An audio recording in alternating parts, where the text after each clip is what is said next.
Now, if you guys haven't noticed already, I love this freaking helmet. This, if you haven't watched the video already on my channel, it's the Livall BH51 Neo. Now, today we're actually going to be talking about an upgraded version. This is the Livall BH51M NSO.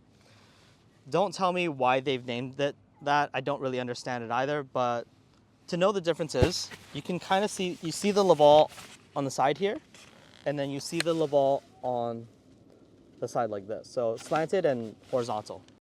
So yes, I'll let you guys know already, this video is kind of semi-sponsored. Usually manufacturers reach out to me and I kind of gauge if I want to do a review about the product. But this one's a bit different. I've been using this helmet for about 2 years now, and I love it so much that I decided I really want to get the new one, especially because this one has the new JBL sound, which I've never seen a helmet company collaborate with an audio company. I never thought that would be a thing, but it's surprisingly useful. So I asked them to send me the new helmet, and they were kind enough to do so. They do have a Kickstarter or Indiegogo campaign happening right now, so I'll link it down below as well as their official website if you want to learn about all the features of the helmet. Or you can also check out my review of the older generation, which includes all the features are in this newer one too. Something I did do different that I didn't do last time was purposely crash on my helmet to test the SOS function. I did drop the helmet to test it, which I guess is a reasonable thing to do. But when I was in Arkansas for an event, I decided, let's test this function because we're landing on airbags. It won't hurt that much, but did test it. And here's the video of me testing the SOS function. And I'll show you guys what happens when you do crash.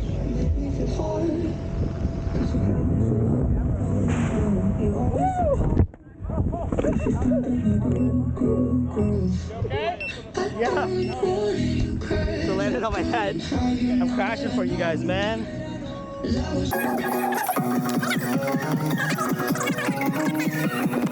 Guys, it's actually beeping. It's actually beeping on my phone. Now, if you didn't know, the SOS function is a function where when it notices that you've crashed, it'll actually send an emergency message, text message to your emergency contact that you've set through the app, which is such a cool feature.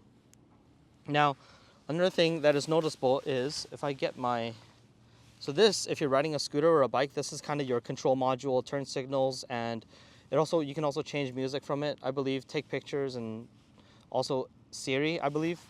But if you push it, it'll actually turn the turn signals. Now you might not be able to see it that well, but one of the differences you might be able to tell is that this front headlight is orange now.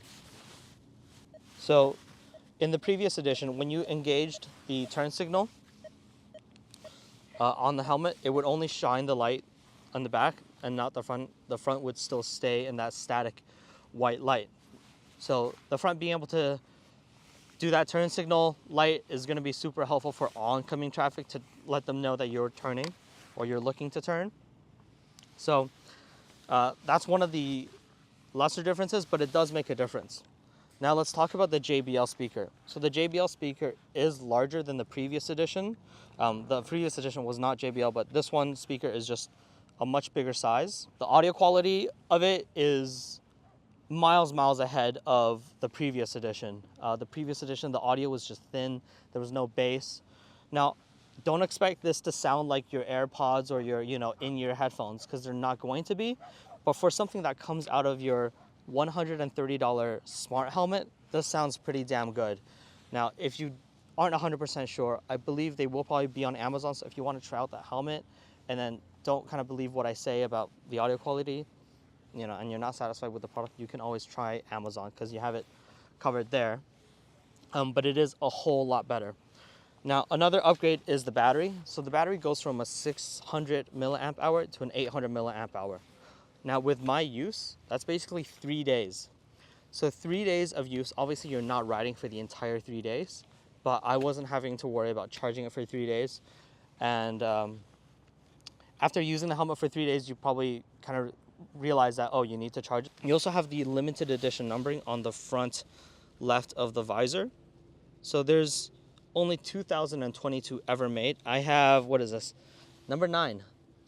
So They've actually kept the number 8 for themselves because 8th year anniversary for Livall, but I've got number 9, and I'm super happy to be in the higher up numbers. Actually, one main feature I want to talk about is because Adam is always telling me why I'm not wearing a full face.